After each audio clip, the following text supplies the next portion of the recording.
প্রশ্ন হলো, আমাদের সমাজে দেখা যায় স্বামী মারা গেলে স্ত্রী 40 দিন সাদা কাপড় পরতে হয়, এ বিষয়ে যদি কিছু বলতেন। দেখুন, স্বামী স্ত্রীর সম্পর্কটা আল্লাহ রাব্বুল কাছে এত প্রিয়, এত পছন্দনীয় যে কারোর মৃত্যুতে অন্যজনকে শোক পালন করা, সেই মৃত্যুতে তার প্রতি সমবেদনা প্রকাশ করার শিক্ষা ইসলাম আমাদেরকে দিয়েছে। এই জন্য কোন নারীর স্বামী যদি মৃত্যুবরণ করে, আল্লাহ রাব্বুল আলামিন কোরআন হাকিমে বলেছেন, ওয়াল্লাযীনা ইউতাওফাউনা মিনকুম ওয়া ইয়াযারুনা আজওয়াজা, যারা তোমাদের মধ্য থেকে মৃত্যুবরণ করে এবং তাদের স্ত্রীদের রেখে যায়, তাদের কাজ হলো কি? তাদের কাজ হলো ইয়াতারাব্বাসনা বিআনফুসিহিন্না আরবাআত আশহুরিন ওয়া আশরা, তারা 4 মাস 10 দিন পর্যন্ত কি করবে? ইদ্যত পালন করবে, শোক পালন করবে। আর যাদের সন্তান গর্ভে আছে তারা গর্ভ খালাস হওয়া পর্যন্ত শোক পালন করবে। এই শোক পালন করাকালীন সময়টাতে স্বামী মারা যাওয়ার পরে 4 মাস 10 দিন পর্যন্ত নারী কি করবে না? তিনি তার নিজের বাসা বাড়িতে থাকবেন, বাহিরে যাবেন না। ডাক্তার দেখানোর একান্ত প্রয়োজন হয়েছে, শরীর খারাপ করছে, তখন যাবেন। একান্ত প্রয়োজনীয় কাজ ছাড়া যেই জায়গায়, যে বাসায় তিনি, যে বাড়িতে তিনি থাকতেন, সেই বাড়িতে তিনি থাকবেন, এখান থেকে বের হবেন না 4 মাস 10 দিন পর্যন্ত। এটা শোক পালন হবে তার। আর ওই জায়গায় থাকার মানে এই না যে একটা রুমে ঢুকে বসে থাকতে হবে, ওই বাড়ির চৌহদ্দির মধ্যে থাকবেন, বাহিরে একান্ত প্রয়োজন ছাড়া যাবেন না। দ্বিতীয়ত, তিনি এই সময়ের মধ্যে কারোর সাথে বিবাহ বন্ধনে আবদ্ধ হবেন না। তৃতীয়ত, কারো স্বামী মারা গেলে 4 মাস 10 দিন পর্যন্ত এই শোক পালনের সময়টাতে তিনি সাধারণ যে জীবন চলার তার পদ্ধতি আছে সেটার বাইরে অতিরিক্ত কোনো সাজগোজ করবেন না। বিয়ে শাদীতে গেলে, বেড়াতে গেলে যেটা করতেন, এটা করবেন না। যেমন স্বর্ণ গহনা ইত্যাদি, আপনার অলংকার ইত্যাদি ব্যবহার করা, এবং আরো বিভিন্ন রকমের যে এক্সট্রা সাজগোজ আছে সেগুলো করবেন না।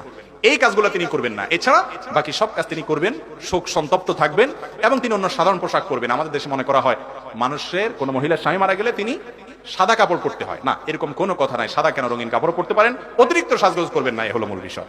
মনে থাকবে তো ইনশাআল্লাহ? আর এটা 40 দিন নয়, বরং 4 মাস 10 দিন।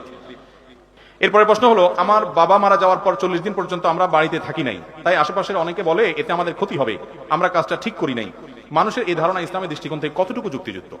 বাবা মা মারা যাওয়ার পরে সে বাড়িতে 40 দিন থাকে নাই, এই জন্য বলে ক্ষতি হবে? কত যে মানুষ কথা বলতে জানে আল্লাহ জানে। মা বাপ মারা গেলে সে বাড়িতে 40 দিন কেন, 40 মিনিটও থাকতে হবে, এরকম কোনো বাধ্যবাধকতা নাই। আপনার মনে চাইলে থাকবেন, না মনে চাইলে না থাকবেন। এটা সম্পূর্ণ কুসংস্কার, এর সাথে ইসলামের কোনো সম্পর্ক নেই। এরপরে প্রশ্ন হলো, ঘুম থেকে উঠে দেখি ফজরের ওয়াক্ত শেষ, এখন কি আমি শুধু ফজরের 2 রাকাত ফরজ নামাজ পড়বো নাকি সুন্নত পড়তে হবে? আপনি যদি কখনো ফজরের নামাজ পড়তে পারেন নাই, অ্যালার্ম দিয়ে রেখেছেন, তারপর মিস হয়ে গেছে কোনো কারণে, তো আপনি উঠার পর যখন কাজা করবেন তখন ফজরের ফরজ তো 2 রাকাত পড়বেনই, তার আগে সুন্নত 2 রাকাতটাও পড়বেন। কারণ প্রথমত আবু দাউদের বর্ণনায় রাসূল আকরাম সাল্লাল্লাহু আলাইহি ওয়াসাল্লামের একটি ঘটনা বর্ণিত হয়েছে, প্রসিদ্ধ ঘটনা। সফর থেকে আসার পথে তার জীবনে একবার সবাই শুয়েছেন, রাতে ক্লান্ত, দিনে সফর করে রাতে শুয়েছেন, তারা পালা করে রেখেছেন যে একজন এতক্ষণ জেগে থাকবে, তারপর আরেকজন জেগে থাকবে, পাহারাদারি করবে। শেষে যে পাহারাদারি থাকবে সে ফজরের জন্য ডেকে দিবে।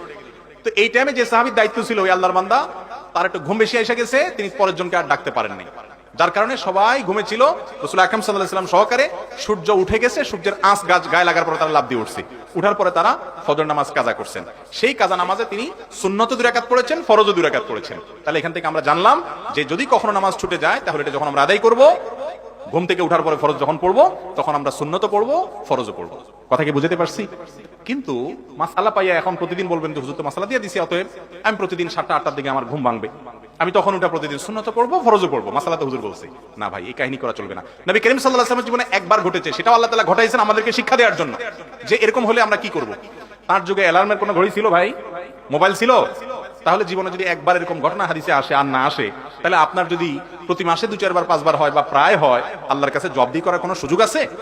অ্যালার্ম আছে যেখানে, মোবাইল আছে যেখানে, কাউকে বলতে পারেন খবরদার। অনেকে মাসালা বানায় নিছে যে হুজুর হাদিস বলছে মান নামা আন সালাতিন আও নাসিয়াহা ফালিয়ুসাল্লিহা ইযা যাকারাহা ফাইন্না যালিকা ওয়াক্তুহা। কেউ ঘুমায় গেছে, উঠতে পারে না, যখন উঠছে তখন নামাজ পড়বে, এটাই তার সময়। ঠিক আছে, তাহলে আমার প্রতিদিন 7টা বাজে সময় হয়। মনে রাখবেন, এটা করা যাবে না। রাতে তাড়াতাড়ি শুয়ে পড়বেন। ফজরের নামাজ যে পড়তে পারে না, সে কিসের মুসলমান? সে মুসলমান দাবি করার নৈতিক অধিকারই রাখে না নিজেকে।